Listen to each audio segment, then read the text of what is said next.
Good day, everybody, and thank you for joining us. My friends, we understand the concerns many have about the rising cost of living in this province, the country, and indeed around the world. This has been brought on by many factors outside of our control.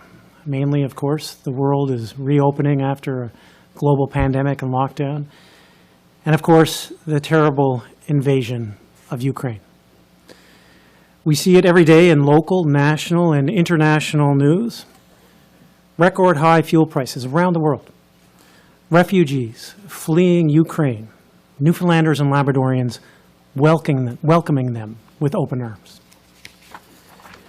Your government may not be able to control the international markets, but we are finding ways and focused on finding ways to help with the stress and strain and financial challenges that you face as we watch the price of everything really rise. As we have always said, we are listening. We are working on evidence-based, responsible, and prudent solutions to impact you and your families. That's precisely what we did in Budget 2022, thanks to the leadership of my friend, Minister Coady. She presented $142 million in investments to help make life more affordable for families in our province and to save you money. Thousands of dollars a year on childcare, hundreds of dollars a year by cutting motor vehicle registration, and by eliminating the sales tax on home insurance. Not to mention the $2,400 a year, year after year, your government is saving you on power bills. And we have continued working with you, hearing you, listening, and now we are acting further. As a result, today we are announcing temporary and targeted measures to help Newfoundlanders and Labradorians with the high cost of living. These include a temporary 50% reduction of the provincial tax on gas and diesel to reduce the price at the pumps by 8 cents a litre, and a one-time home heating supplement for furnace oil. We are also making a commitment to increase the minimum wage to $15 an hour in October 2023, based on the recommendations of the Minimum Wage Review Committee. That said, incremental increases will start this fall, ahead of schedule. To support the smaller employers in our province with that change, our government is providing a one-year transitional support program of approximately $5 million. And thank you to my friend Minister Davis for his work in completing this issue.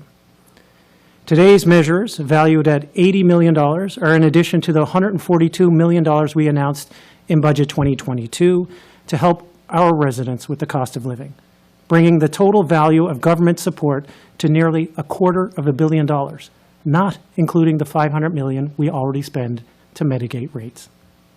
That, of course, is a small piece of the almost $9 billion our government spends each year to provide critical support and services to Newfoundlanders and Labradorians.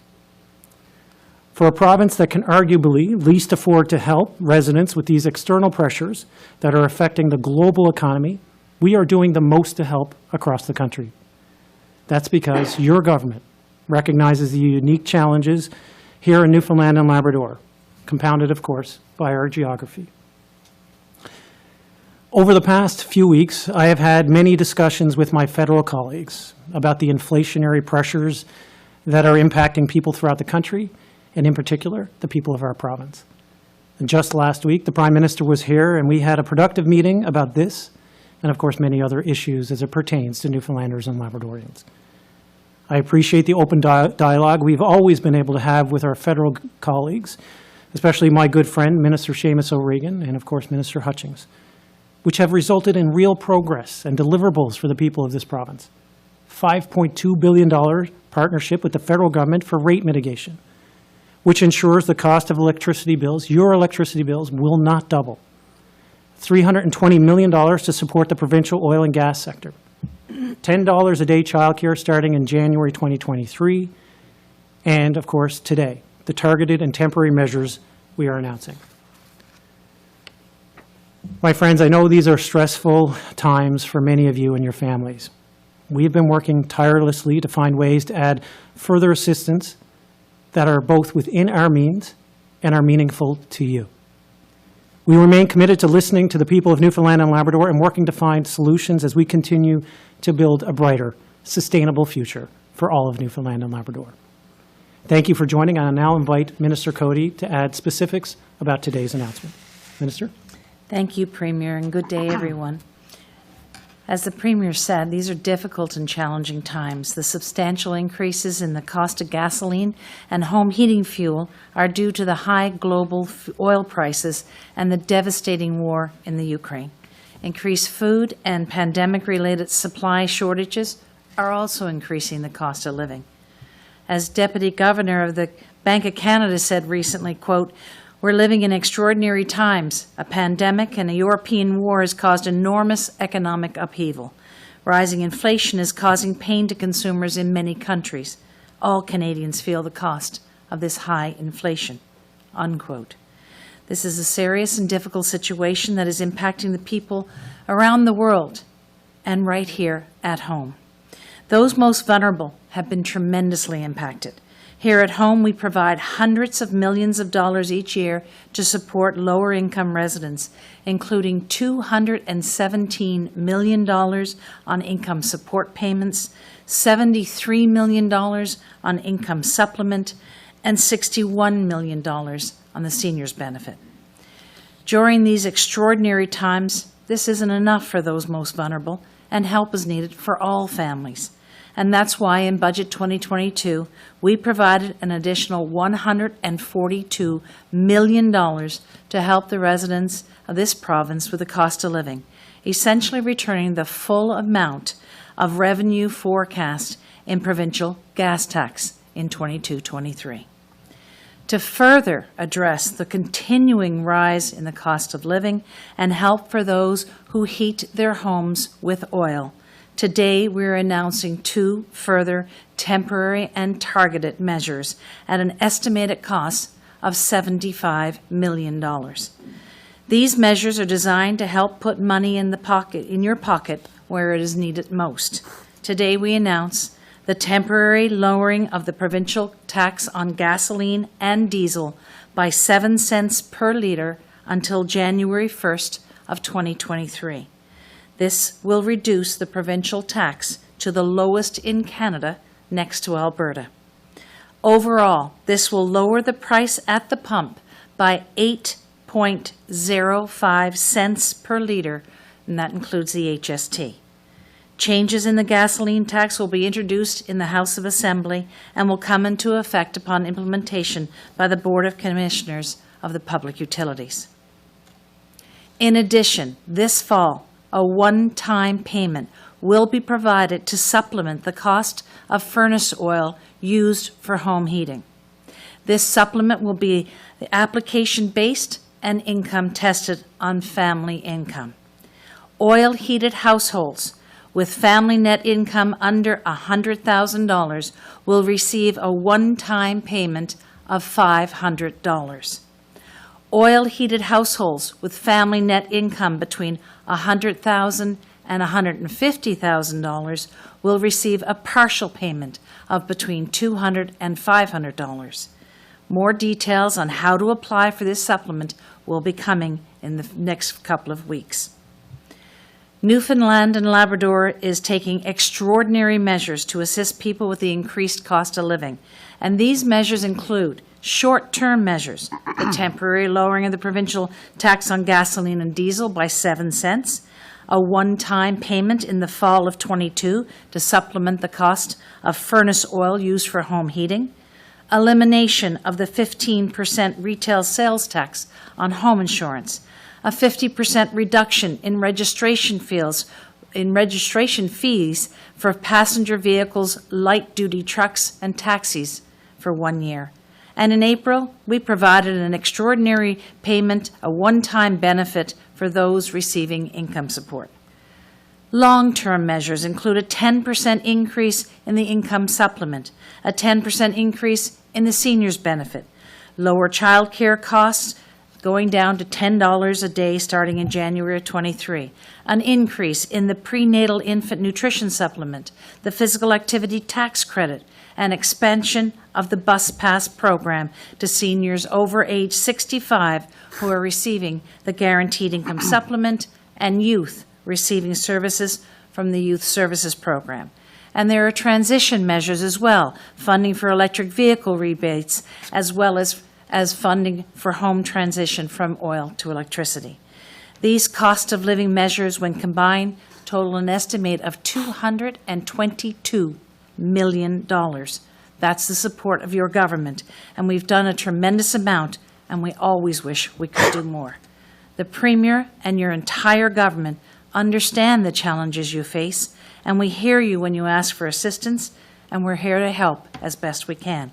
Thank you. I'll now pass it over to Minister Davis, who has some important news to share regarding the minimum wage. Thank you, Minister Coady, and thank you, Premier Furey. And good afternoon, everyone.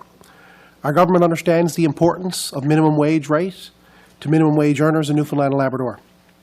In January, the Minimum Wage Review Committee was established with a mandate to review the inputs for minimum wage from stakeholders, including employers and employee groups and the public, on the minimum wage adjustment process and the wage rate.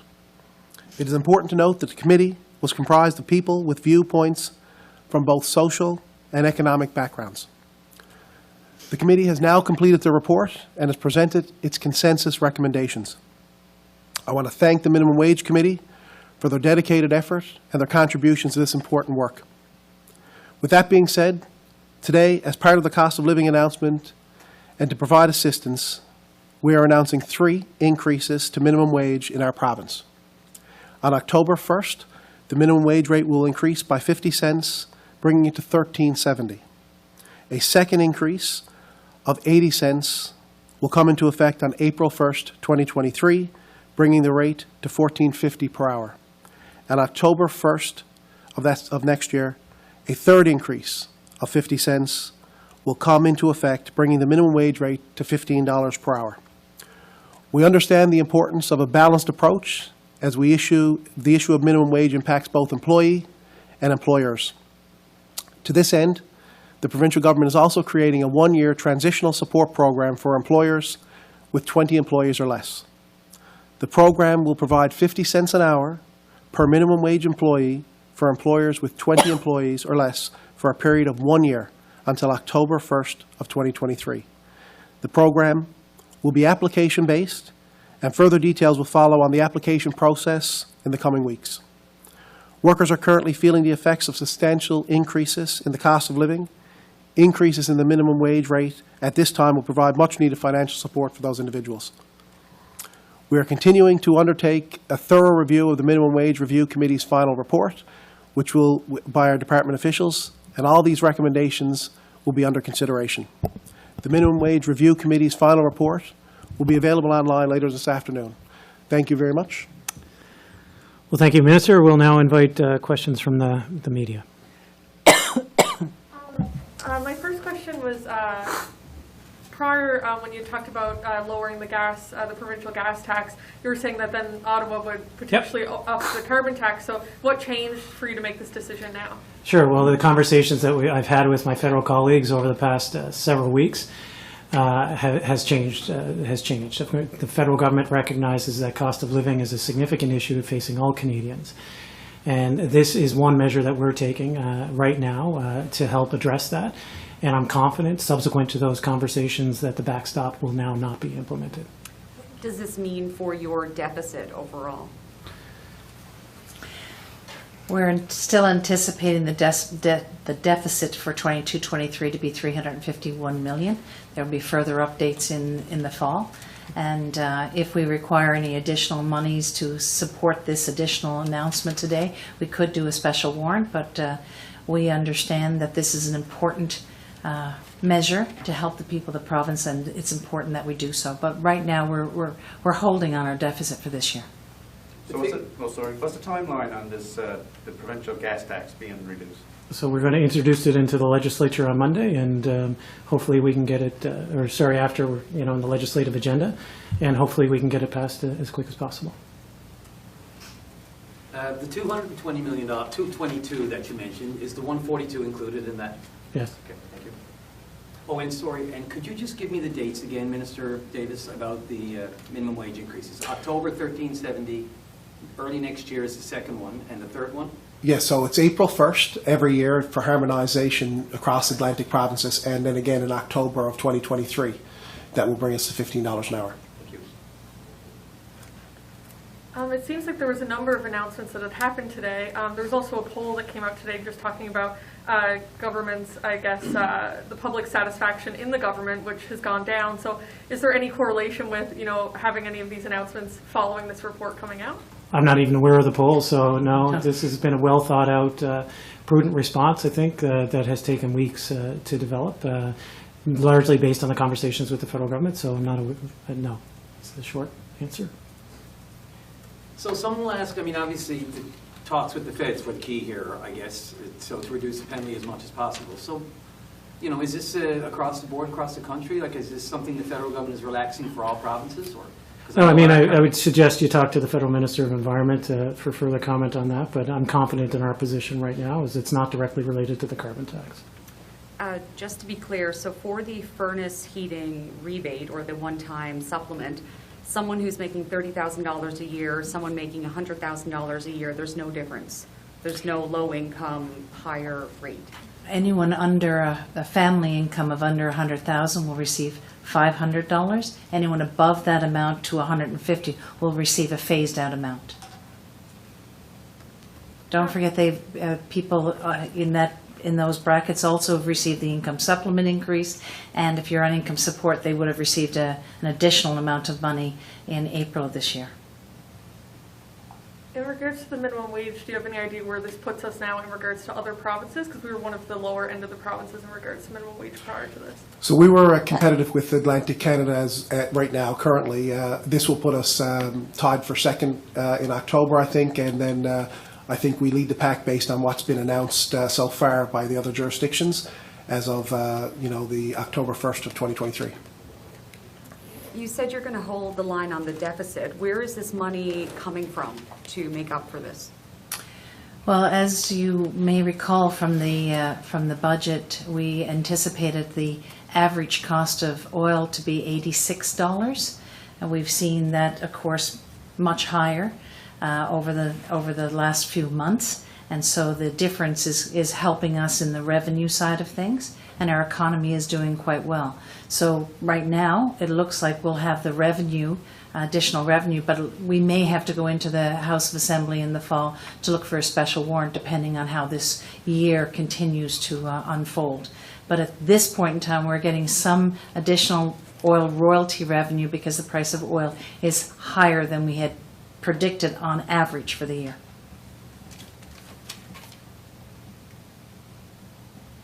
That's it? That's it? All right. Good, thanks, everybody. Everybody.